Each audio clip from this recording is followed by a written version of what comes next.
There are things in life we never forget, and there are questions that change everything.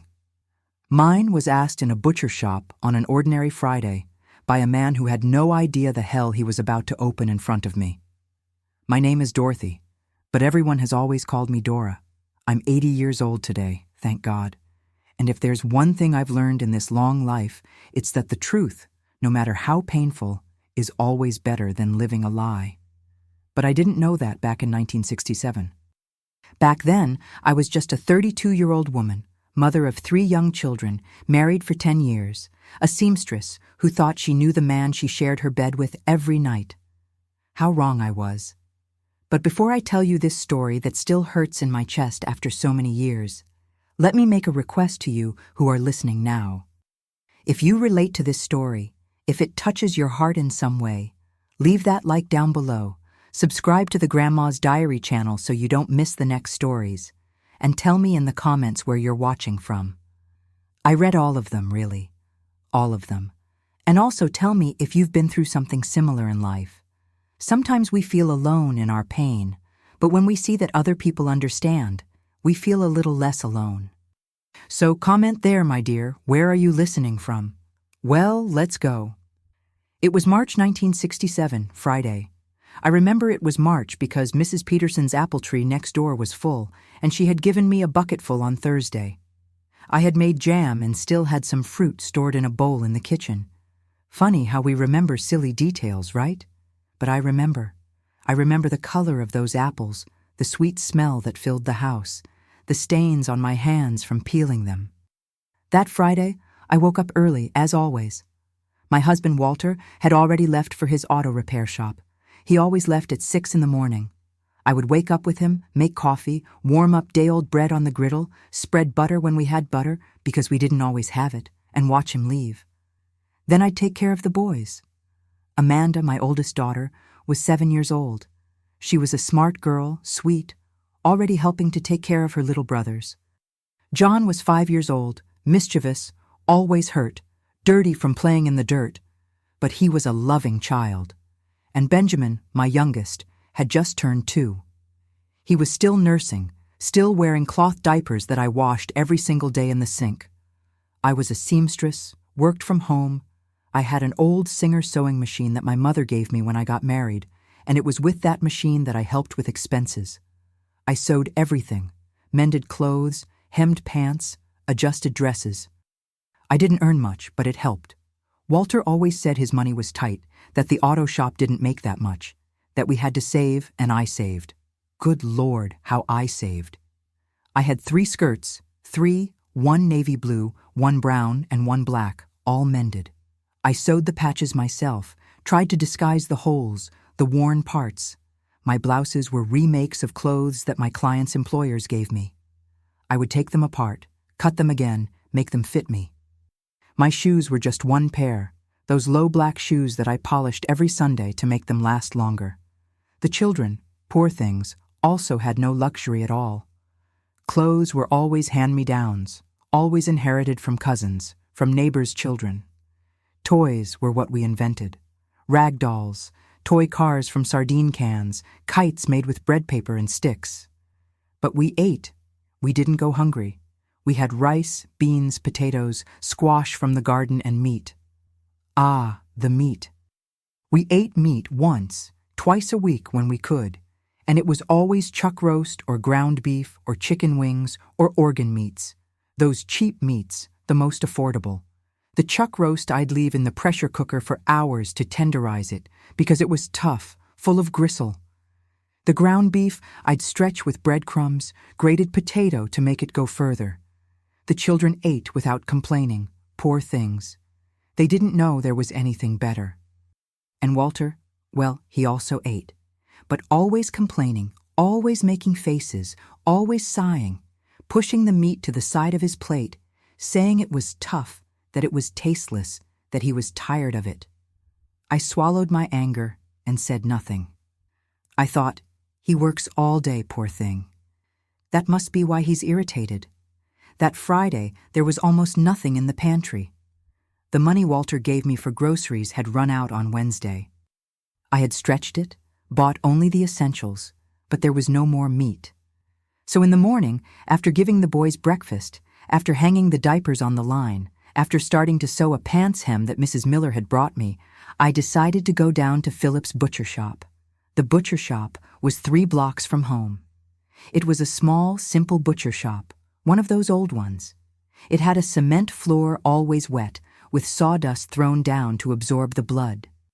It had iron hooks on the ceiling with meats hanging. It had that strong smell of blood, of raw meat, mixed with the smell of damp sawdust. Some women found it disgusting, but I was used to it.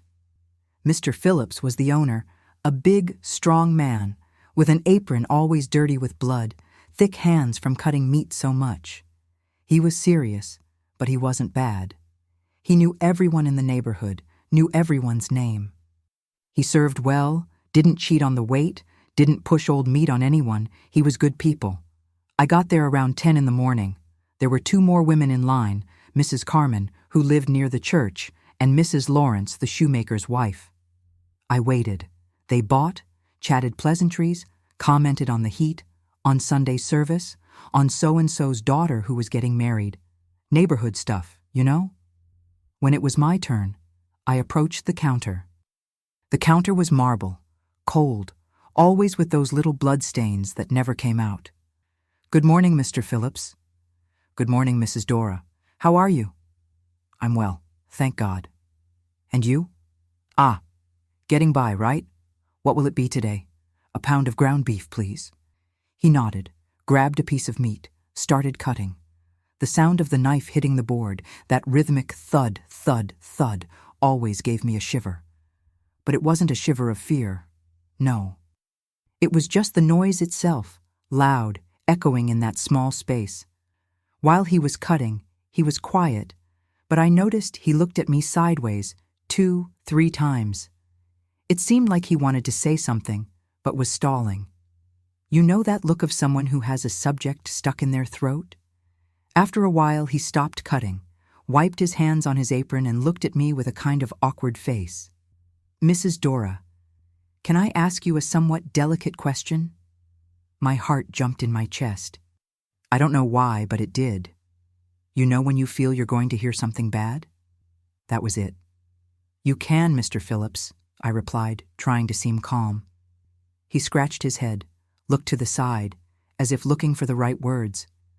Then he took a deep breath and said, "It's just that, well, I didn't want to meddle where I'm not called, but do you know why Walter buys 10 pounds of prime rib every single Friday?" I felt my legs wobble, I swear to God. I felt my legs go weak, as if the bones had melted. I held onto the cold marble counter to keep from falling. "What? What do you mean, Mr. Phillips?" He looked at me with pity. That look you never, ever forget in life. That look of someone who knows they're giving bad news, but thinks the person deserves to know. "It's been about 6, 7 months now, Mrs. Dora. Every Friday afternoon, around 5 o'clock, Walter stops by here and takes 10 pounds of the most expensive prime rib I have. Always the same thing, always 10 pounds. He asks me to separate the best one and wrap it up nice, carefully, as if it were a gift, you understand?" My mouth went dry. My tongue stuck to the roof of my mouth. I couldn't speak. I could only hear my heart beating loud, loud, loud in my ear. I tried to speak, but the words didn't come out right. Mr. Phillips continued, "Look, I know it's none of my business, but I've been thinking. It's every Friday, religiously, and always prime rib, the most expensive meat. And he always asks for it wrapped up nice, you know? It's not packaging for a barbecue with friends, no. It's packaging for someone who's going to take it home to make a nice meal." I tried to play it off. I tried. I swear I tried. "Ah, it must be for barbecue with his friends from the shop. You know how it is, right?" Mr. Phillips shook his head slowly, in that way of someone who's not convinced. "Mrs. Dora, excuse me for insisting, but every Friday for months and always 10 pounds and always wrapped up nice like that. I'm not trying to put ideas in your head. But I found it strange because you come here, buy a pound of ground beef, and he buys 10 pounds of the best prime rib. It was then that I felt it. I felt the humiliation descend like a bucket of cold water over my head. I felt shame squeeze my throat. I felt anger, confusion, fear, all together, all at once. I didn't know what to say. I didn't know what to think. My head was empty and full at the same time. How much is it, Mr. Phillips? That was all I could ask. $2.20. I paid. I took the small package, light, of that 1 pound of ground beef, 1 pound, while he 10 pounds, 10 pounds of prime rib. Mrs. Dora, if I said too much, I'm sorry, but I thought you should know, said Mr. Phillips, with that low, careful voice. I couldn't answer. I just nodded and left. I left that butcher shop with wobbly legs, with blurred vision, with that little package of meat in my hand. The street was full of sun, a strong March sun, one of those that burns. But I was cold, a cold inside, a cold that had nothing to do with the weather. I walked the 3 blocks home without seeing anything. I didn't greet anyone.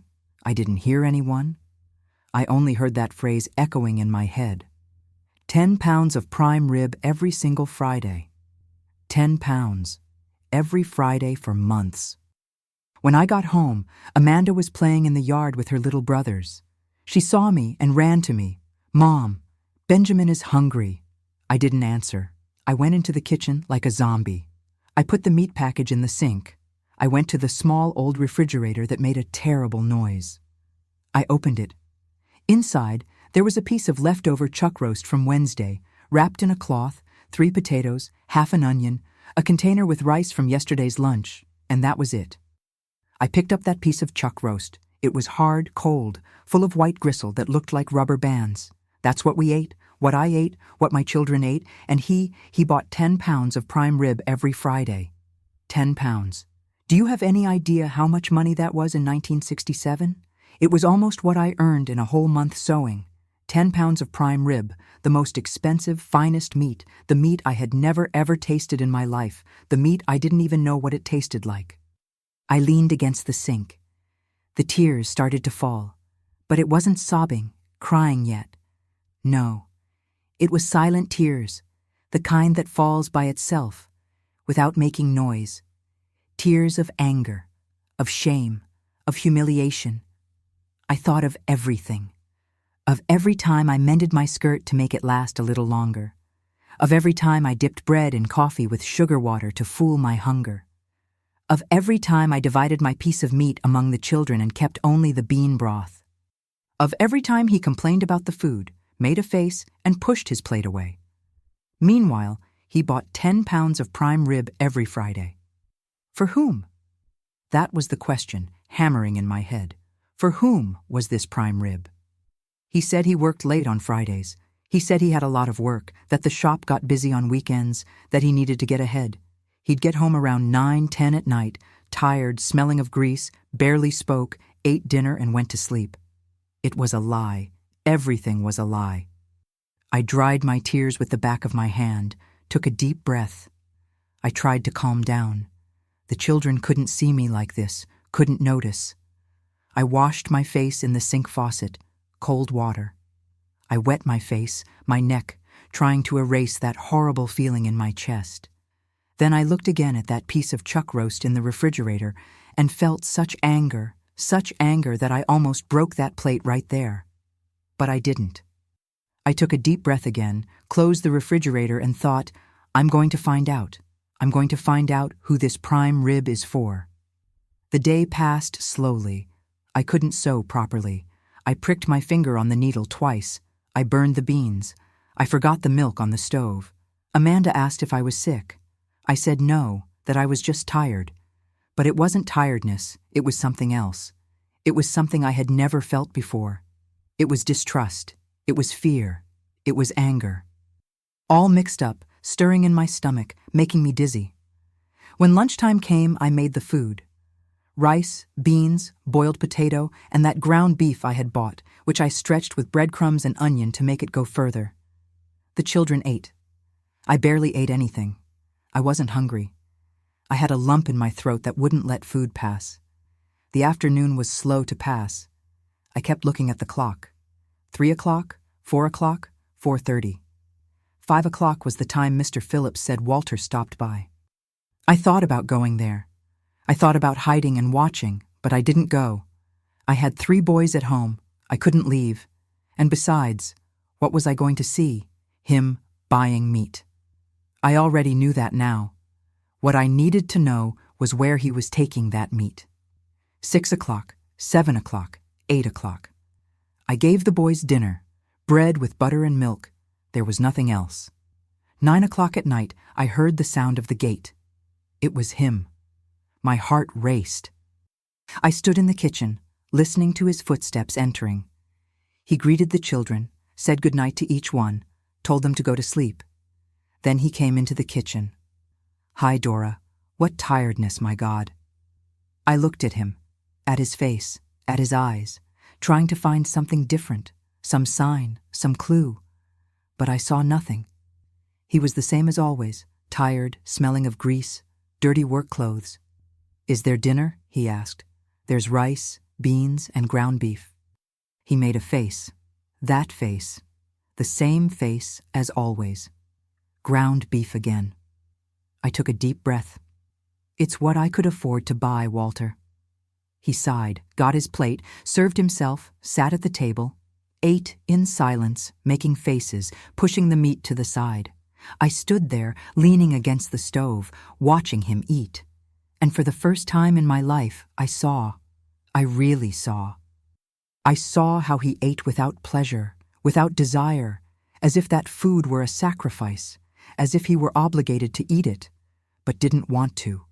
And there, in that small kitchen, with the dim light of the yellow bulb, with the sound of crickets outside, with my 3 children sleeping in the next room, I understood.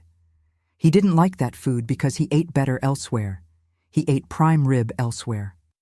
I spent that whole night awake, lying in bed next to him, listening to him snore, smelling the grease smell that was impregnated in his skin, even after bathing. I kept looking at the dark ceiling, watching the moonlight coming through the crack in the window, drawing a thin line on the wall. My head wouldn't stop. It was thought after thought, each one worse than the other. Who was the prime rib for?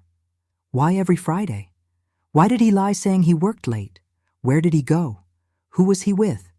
Was there another woman?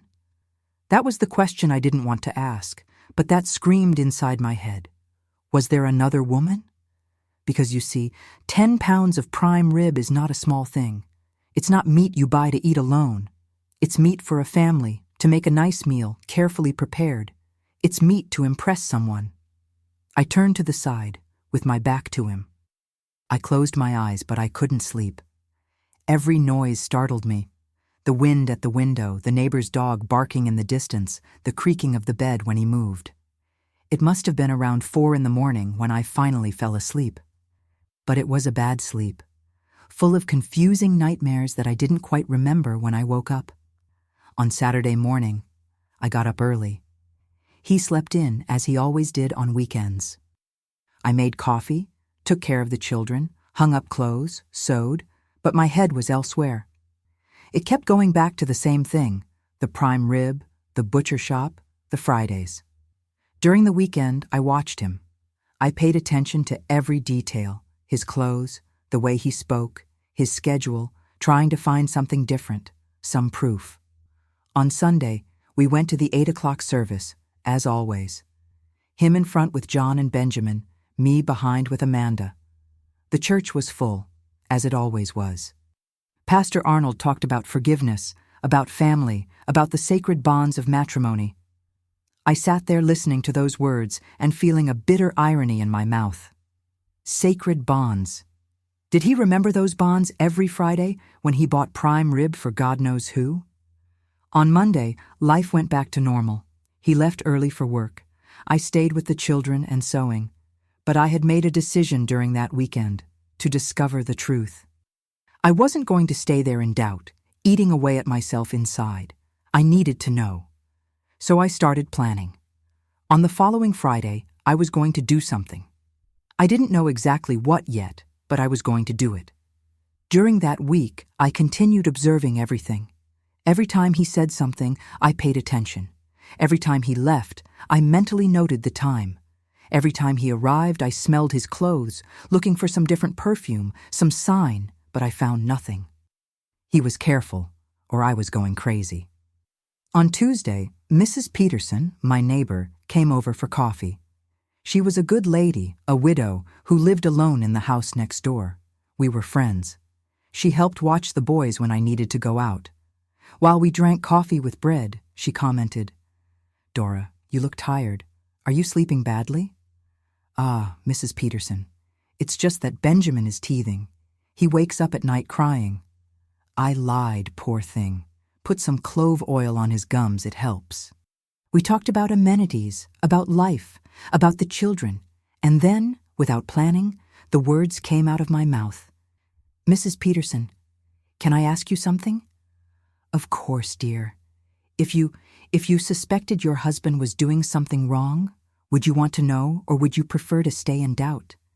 She looked at me seriously, picked up her coffee cup, took a sip, put it back on the saucer slowly. "Dora, the truth is always better than a lie, always. Because a lie eats away at you inside, makes you sick. The truth, no matter how bad it is, at least you know what you're dealing with. A lie is quicksand. You sink without realizing it." I kept those words in my heart. On Thursday, I went to my mother's house. She lived on the other side of town, in an old house where I had grown up. I took the children. It had been a while since she had seen her grandchildren. My mother was a tough woman.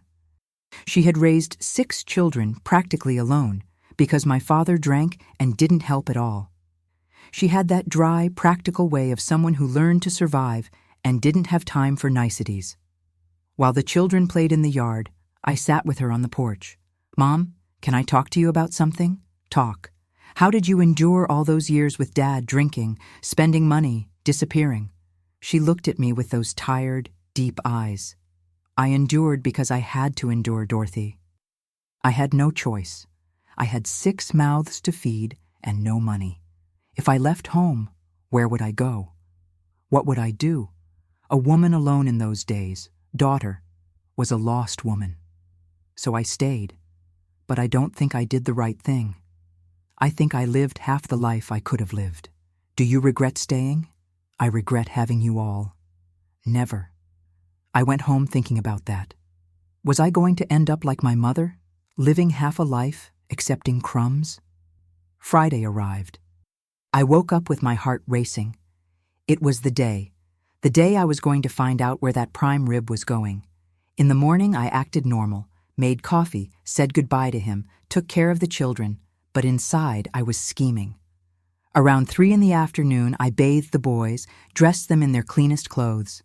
I combed Amanda's hair, tied it with a ribbon, put on my black skirt, the least worn, and a white blouse I had sewn myself. Then I went to Mrs. Peterson's house. "Mrs. Peterson, can you watch the boys for me for a couple of hours? I need to take care of something." "Of course, Dora, you can leave them. But is everything okay?" "You're pale." "I'm fine. I just need to take care of something. I'll be back soon."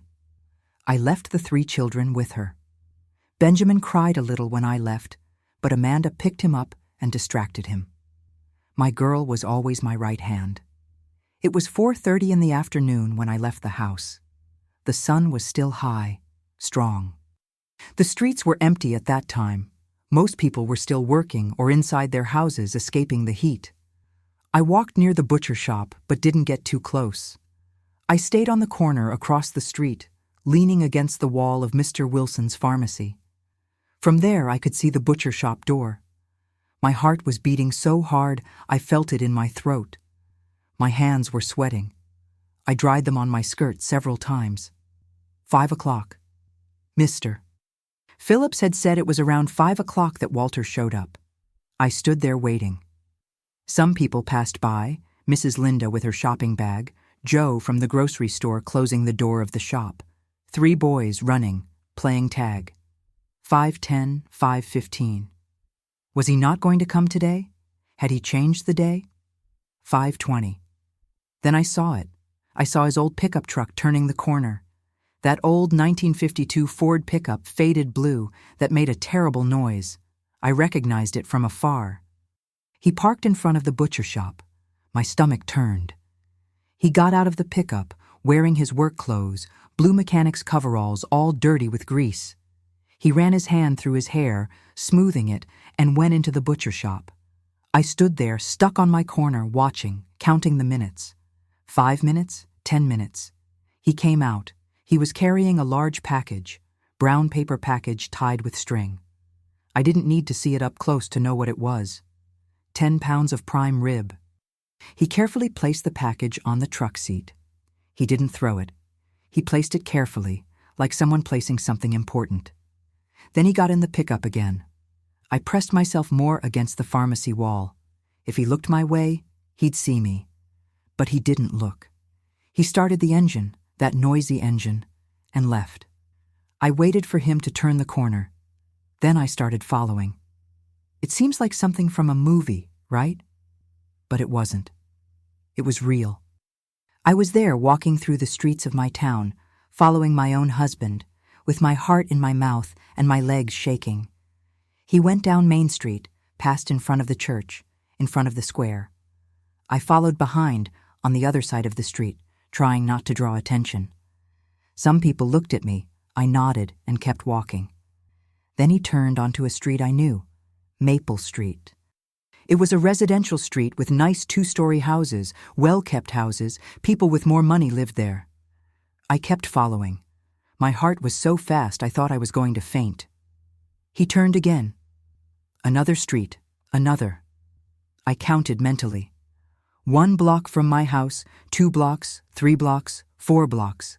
He was 4 blocks from our house. And then he stopped. He stopped in front of a 2-story house, a light yellow house with a black painted iron gate. There was an apple tree in the front yard. There were flowered curtains in the windows.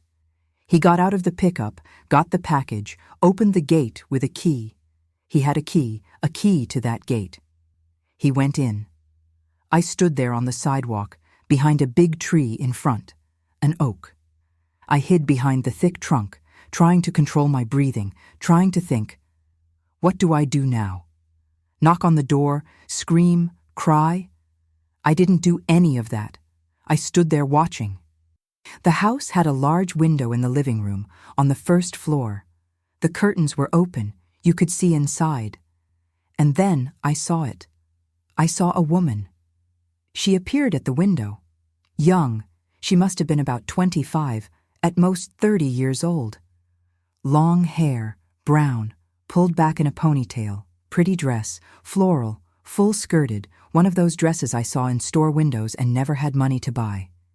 And she was pregnant, very pregnant, a big, round belly, about 7, 8 months by the looks of it. I felt my world collapse right there in that moment. I felt the ground flee from under my feet. I kept looking as if I were nailed to that sidewalk. Walter entered the living room. I saw him through the window. He put the package on a table. The woman smiled. She smiled in that wide, happy way. She came close to him, hugged him, and he kissed her. He kissed her on the mouth. My legs went weak. I held on to the tree trunk hard, so hard that I felt the bark of the tree scratch my hand. But it wasn't just that, because then, from inside the house came running a child, a tiny little boy, must have been about 2, 2.5 around there. The boy ran to him, screaming. I couldn't hear from outside, but I could see by his little open mouth, by his outstretched little arms. He was screaming something. He was calling him. Walter picked up the child, threw him up in that way fathers do. The child laughed. He laughed too. Then Walter opened the package, showed the prime rib to the woman. She clapped, excited. He put the child down again, pulled the woman close, hugged her and her belly at the same time. A family. I was looking at a family, his other family. Because you see, that wasn't an affair. It wasn't a one-night fling or weekend thing. That was a set-up life. It was a house. It was a child. It was another pregnant woman. I stood there, I don't know how long. It could have been a minute. It could have been 10. Time stopped. Then something caught my attention.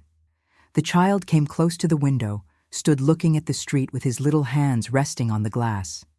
And I saw it.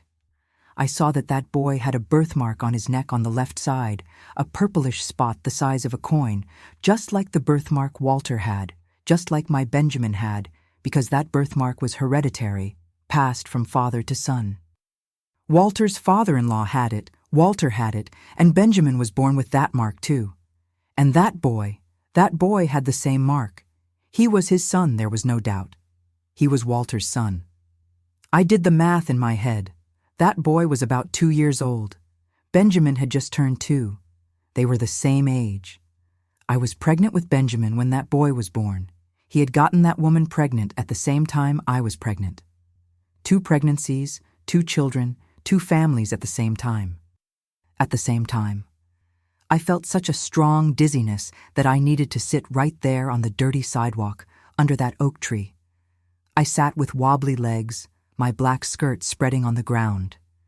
I put my hand over my mouth so as not to scream, so as not to vomit, so as not to make noise. The tears started to fall, silent, hot, running down my face, falling in my lap, wetting my blouse. Everything made sense now. Why he never had money, why he said the shop didn't make money, why I went through hardship, why the children wore patched clothes, why he complained about the food at home because he had another house to support, another woman, another child, and another on the way. He divided everything, the money, the time, the attention. He divided between 2 families, and I was left with the leftovers, with the tough chuck roast, while the other ate prime rib, with the patched clothes, while the other wore pretty dresses, with the simple house, while the other lived in a 2-story house. I was the second-class wife, the poor family, the family of sacrifice. The other was the luxury family, the prime rib family, the family he really chose every Friday. I don't know how long I sat there on that sidewalk. The sun started to go down. The sky was turning orange, that orange of late afternoon. Some people passed by, looked at me curiously, a lady in black clothes sitting on the ground crying, but nobody said anything. In those days, people didn't meddle. When I managed to get up, when my legs stopped shaking enough for me to walk, I got up.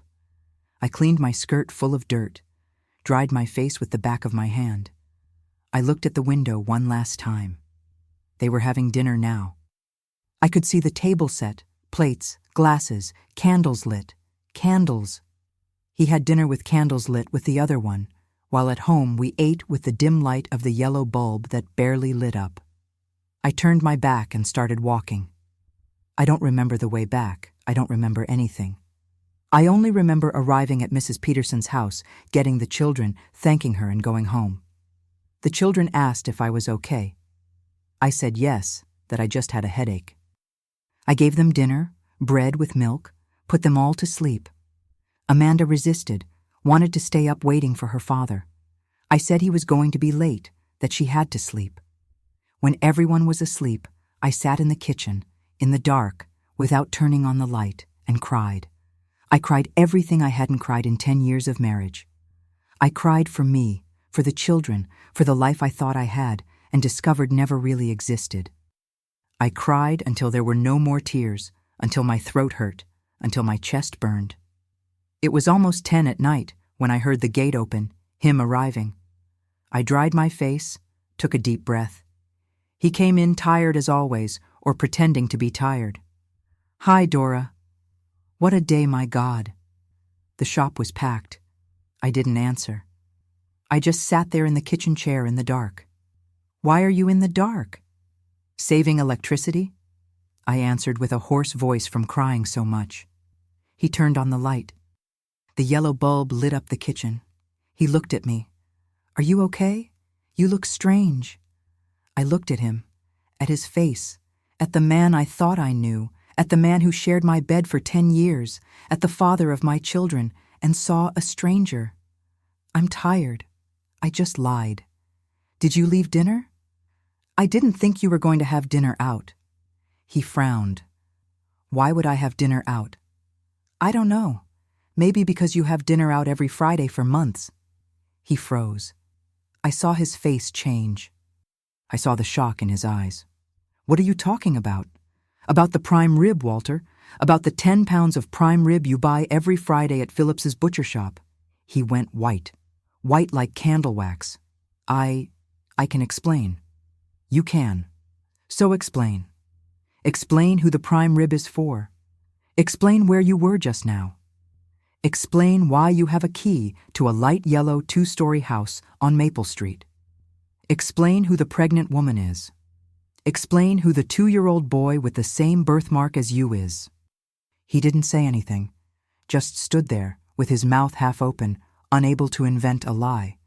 And in that silence, I had the confirmation I already knew. It was all true. He had another family, and I was just the first one, the one who got old, the one who didn't matter anymore. He stood there in the kitchen, holding the edge of the table to balance himself. The yellow light from the bulb made his face kind of greenish, sickly. Or maybe it was just because I was seeing him with different eyes now. Dora, I don't lie anymore. I cut him off. My voice came out firm, but inside I was shattered. Don't make up stories. Don't say it's a misunderstanding. I saw you going into that house. I saw you with her, I saw the boy, I saw everything. He pulled out the chair and sat down heavily. He ran his hands over his face, rubbing in that way of someone who's tired. But it wasn't tiredness from work. It was tiredness from someone who got caught. How long? I asked. He didn't answer. How long, Walter? 3 years. His voice came out low, almost a whisper. 3 years. 3 years of lies. 3 years living 2 lives. And she's pregnant again, isn't she? He didn't even deny it, didn't even try to soften it, just confirmed, like someone confirming it's going to rain tomorrow. And the boy is 2 years old. He's the same age as Benjamin. Silence. He looked at the floor. You got her pregnant while I was pregnant with our son. Dora. Things happened. I got up from the chair. Anger rose up my throat like fire. Happened. You didn't trip and fall on top of her, Walter. You chose. You chose every single day for 3 years. It's not that simple. Then explain to me how it is. Explain to me how you slept here, woke up here, ate here, and then went there. Explain to me how you looked at your children here and had another child there. Explain to me how you saw me patching clothes, saving on soap, dipping bread in coffee, and bought 10 pounds of prime rib for her. He kept quiet. He had nothing to say. There was no explanation that made sense.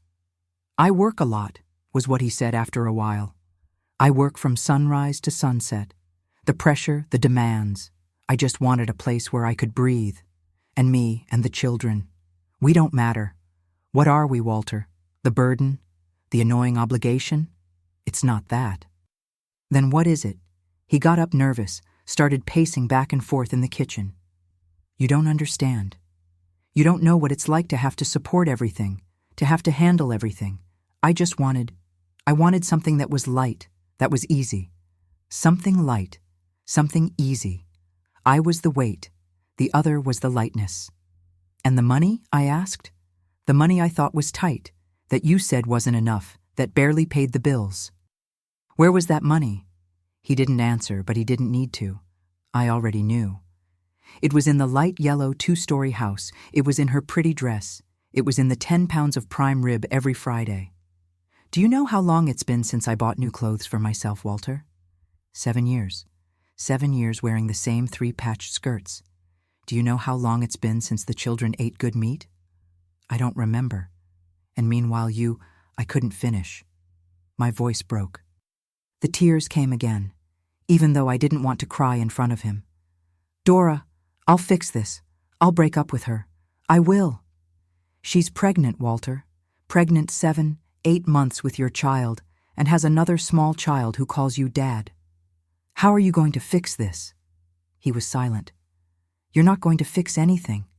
You're just going to keep dividing time, dividing money, dividing yourself. And I'm going to stay here with the leftovers, with the crumbs. It doesn't have to be like this. We can what? I looked at him. Can continue. You think I'm going to pretend I don't know, that I'm going to accept? That I'm going to live knowing that every Friday you go there? Other women accept. It was like a slap in the face. Other women accept as if it were normal, as if it were expected for the wife to swallow it and stay quiet. Then go find those other women, because I'm not. I don't accept. What are you going to do, Dorothy? Are you going to separate with 3 small children? You have nowhere to go. You have no money. You have nothing. And there, in that moment, he showed who he really was.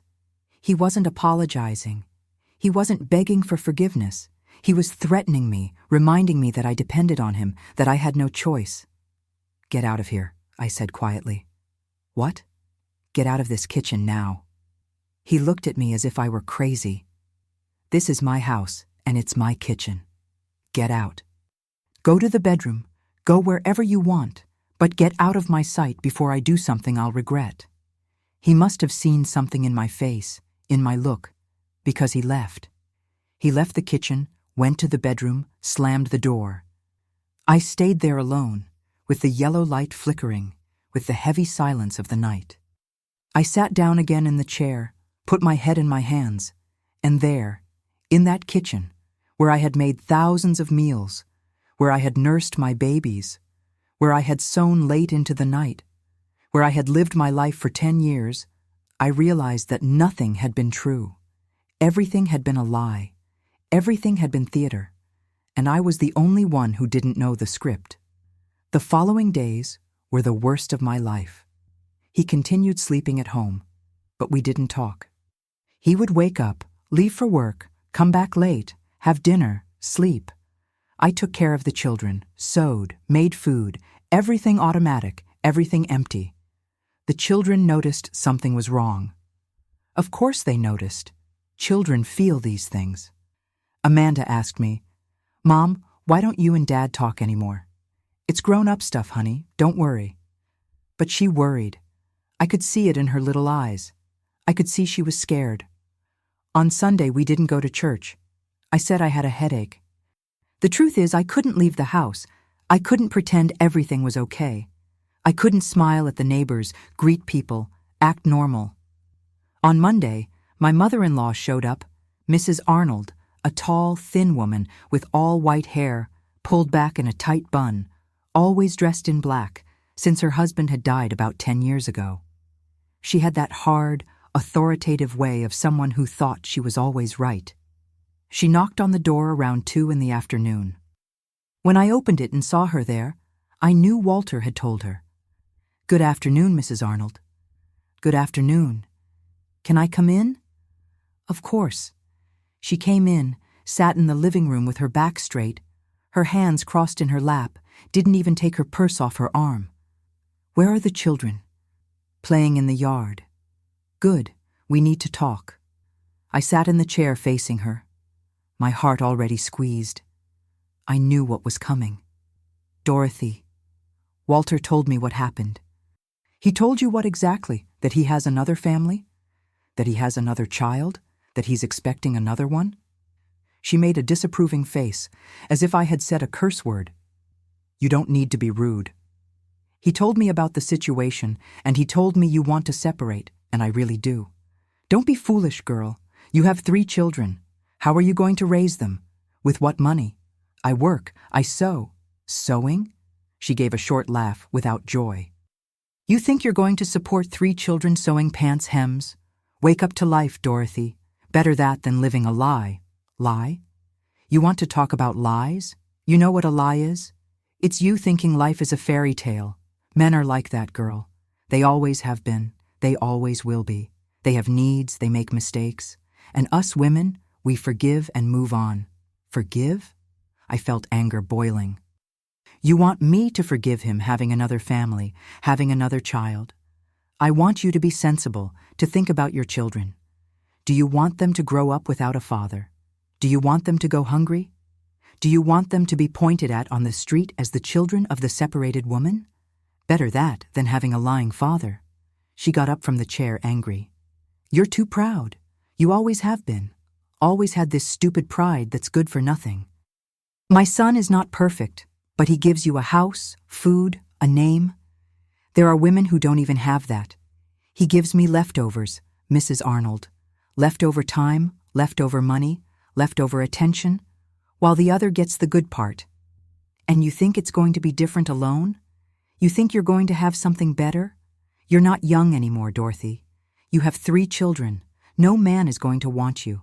You're going to be alone, poor, finished. Is that what you want? Those words entered like knives, because part of me was afraid it was true. Afraid of being alone, afraid of not being able to handle it, afraid of making the wrong choice. I want dignity, I replied. But my voice came out weak. Dignity doesn't fill a child's belly. Think about it. She grabbed her purse, went to the door, turned to me. You have a week to think straight. If you don't back down, you're going to regret it for the rest of your life. And she left. I stood there in the empty living room, feeling the weight of those words. Was she right? Was I being foolish? Too proud? 2 days later, it was my mother who showed up, Mrs. Sarah. She arrived early in the morning, without warning. She brought a bag with bread, milk, some fruit. I came to see my grandchildren, she said, but I knew it wasn't just that. We had coffee together in silence. The children ate the fresh bread, happy. After they went to play, my mother looked at me. Your mother-in-law came to talk to me yesterday. I closed my eyes. Of course she had. And so she told me everything, asked me to talk to you, to make you back down. And did you come here for that? She took a slow sip of coffee, looked at the old cracked cup I had since I got married. I came because you're my daughter, and because I've lived through this. I looked at her surprised. What? Your father. You think drinking was his only problem? There were women, Dorothy, more than one. Everyone knew, except you children. But I knew. I had never imagined that. Never. And did you stay? I stayed because I had 6 children and no money. Because in those days it was even worse than today. A separated woman was a lost woman, a woman of the streets. Nobody respected, nobody helped. So I stayed and died a little every day. She looked me in the eyes. I don't want that for you. I don't want you to die every day. But I also can't tell you it's going to be easy to leave, because it won't be. It's going to be hell. People are going to talk. They're going to judge you. They're going to turn their backs. You're going to go through hardship. There will be days when you won't have anything to give the boys to eat. There will be days when you'll want to give up. But do you think I should leave? She was quiet for a while, then answered, I think you have to do what you can live with. If you can live with the lie, stay. If you can't, leave. But whatever you decide, it's going to hurt. There's no easy way out. After she left, I kept thinking about everything. The days went by, 1 week, 2 weeks, 3. I continued living on autopilot. I woke up, made food, took care of the children, sewed. But I wasn't really alive. I was just existing. Walter continued leaving on Fridays, didn't even disguise it anymore. He'd leave early, come back late. I didn't say anything, neither did he. We lived in the same house like 2 strangers. The sewing order started to decrease, clients stopped showing up. Later I found out from Mrs. Peterson that Mrs. Arnold had spread it around the church, at the market, in conversation circles, that I was crazy, that I wanted to leave my husband out of pride, that I wasn't trustworthy. And the women believed it. Of course they believed it. They preferred to believe I was wrong than to admit the same could happen to them. I was left without work, without income, completely dependent on him. That's when I really started to sink. I stopped eating properly, food wouldn't go down, it got stuck in my throat. I lost so much weight that my clothes started to get loose. I stopped sleeping. I'd stay up all night, staring at the ceiling, thinking. When I slept, I had nightmares. I stopped bathing properly. What for? For whom? I stopped combing my hair. I'd tie it up any which way. I stopped sewing. The singer machine sat there, gathering dust. The children started to worry. Amanda took over the house. At 7 years old, my baby was making food for her brothers, washing clothes, taking care of Benjamin.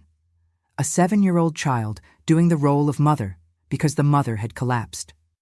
This is the hardest part to tell, you know? Because when we tell the story of overcoming, we want to skip this part. We want to go straight to the moment we got up, we decided, we won. But that's not how it works. Before getting up, we sink a lot. There was a day, I don't remember what day it was. It must have been about 2 months after I had discovered everything, that I was lying in bed in the afternoon. The children playing outside, far away. I heard their voices, but it seemed like it came from very far away. I looked at the ceiling full of moisture stains, cracks, spider webs in the corner, and I thought, what for?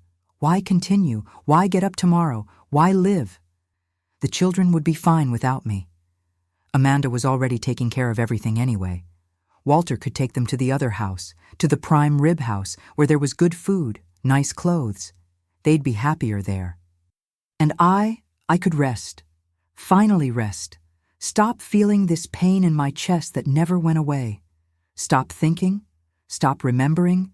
Stop suffering. It was the scariest thought that ever crossed my mind, and at the same time, it was the most tempting thought. Because you see, when we get to this point, to this bottom of the pit, where the light up there is just a tiny dot, we don't want to climb, we want to stay there in the dark, where it doesn't hurt anymore. I lay there, looking at the ceiling, thinking about that. How long did I stay? I don't know. It could have been minutes. It could have been hours. Then I heard the bedroom door open slowly and little footsteps coming in. It was Amanda. She came close to the bed, climbed up, lay down next to me, her small, skinny little body smelling of dirt and sun. Mom? I didn't answer. I couldn't. She curled up next to me, put her little head on my shoulder. Are you sick? I am. My voice came out hoarse, failed. Will you get better? I didn't know what to answer. She was quiet for a bit, then spoke with that thin child's voice. Mom, I'm scared. Scared of you going away. Scared of you disappearing. You're not going to disappear, are you? My heart squeezed so much, that I thought it would stop. Why are you scared of that, my daughter? Because you don't smile anymore? You don't talk anymore? You don't play with us anymore? It seems like you already left, but your body stayed. 7 years old.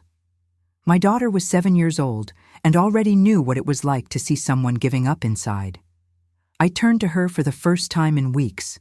I really looked at her thin little face, at her worried little eyes, at her uncombed hair. Mom, come back, she whispered. I need you. John needs you. Benjamin needs you. We need the mom we had before. And then she started to cry, crying softly, trying not to make noise. In that way children cry when they're afraid of bothering. I hugged her, squeezed her against me, and cried too. And it was there, in that hug with my 7-year-old daughter, that I understood. I couldn't give up, not for me, but for them. For my 3 children who weren't to blame for anything, who needed me, who looked at me hoping I would get up. Because if I gave up, what was I teaching my daughter? That women give up when it gets hard? That women accept crumbs or die? No, I couldn't do that to her. I'm not going anywhere, I said, holding her face in my hands. I promise. I'm not going anywhere. And it will get better. I took a deep breath. I'll try. I promise I'll try. That night, after putting the children to sleep, I sat in the kitchen, turned on the yellow light, got paper and pencil, and started making a list of what I needed to do, what I needed to find out, what I needed to have the courage to face. Because one thing had become clear. Either I got up or I died. There was no middle ground. There was no way to continue like that. Something needed to change, and that something was me. I looked at that blank paper, at that yellow light, at that kitchen where so much had happened, and wrote the first thing. Lawyer. The next morning, I woke up before sunrise, not because I had slept well, I hadn't, but because I had a mission. And when we have a mission, the body gets up by itself. I took a bath. A real bath with soap, scrubbing well, washing my hair. It had been weeks since I had done this properly. The cold water from the faucet falling on my back woke me up completely. It was as if I had been sleeping for months and was finally opening my eyes. I put on my black skirt, the least worn. I ironed it with the coal iron that I heated on the stove. I put on the white blouse I had sewn. I combed my hair, pulled it back in a low bun. I put a little rice powder on my face to disguise the pallor. I didn't have makeup, never had, but at least I didn't look like a dead woman. I looked in the cracked little mirror in the bedroom. I recognized the woman who was there. It was me again, thin, tired, with deep, dark circles. But it was me, alive, standing, determined. Walter had already left for work. The children were still sleeping. I prepared coffee, heated milk, separated bread, left everything ready for when they woke up. Then I went to Mrs. Peterson's house, knocked on her door around 7 in the morning. She opened it still in her nightgown with a sleepy face. "Dora, is everything okay?" "Yes, Mrs. Peterson." "Sorry to wake you so early, but I need a favor. Can you watch the boys for me this morning? I need to take care of something important." She looked at me in a different way, as if seeing something she hadn't seen in a long time. "Of course, dear. You can leave them. Send them over when they wake up. And Dora, it's good to see you standing again." I went back home, waited for the children to wake up. I gave them breakfast, dressed them, combed Amanda's hair carefully. "You're going to stay with Mrs. Peterson this morning. Mom needs to go out for a bit." "Where, Mom?" Amanda asked. "Take care of some things, but I'll be back soon, I promise." She hugged me tight. "I'm glad you're better." I took the 3 children to the neighbor's house. I thanked her again and left. It was 8 in the morning on a Tuesday in June 1967. It was cold, that dry winter cold of the interior. I put an old shawl over my shoulders and started walking. Attorney Richard's office was downtown, near the main square. It was in an old 2-story house, painted faded yellow.